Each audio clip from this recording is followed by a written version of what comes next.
मित्रांनो, दिवसभरात तुम्ही भरपूर कामं करता, काहीतरी धावपळ करता.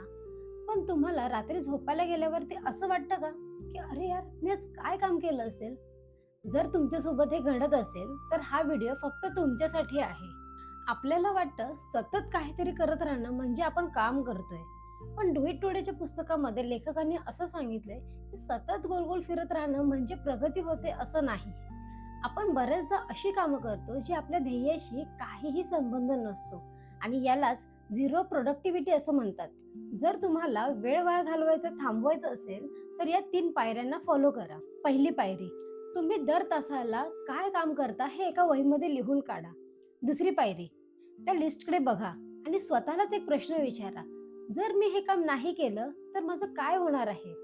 जर तुमचं उत्तर असं असेल की काहीही बिघडणार नाहीये, मग ते काम तुमच्यासाठी काहीच उपयोगाचं नाहीये. आणि तिसरी पायरी, अशी वेळ घालवणारी कामं तुम्ही तुमच्या आयुष्यातून कायमची डिलीट मारा. जर तुम्हाला प्रभावशाली व्यक्ती व्हायचं असेल, तर काही उपयोग नसलेली कामं करायचं सोडून द्या. तुमचा सर्वात जास्त वेळ कोणत्या गोष्टीमध्ये जातो हे आम्हाला कमेंटमध्ये नक्कीच सांगा. आणि ही व्हिडिओ सेव्ह करत आपल्या लायब्ररी गप्पाला नक्कीच फॉलो करा.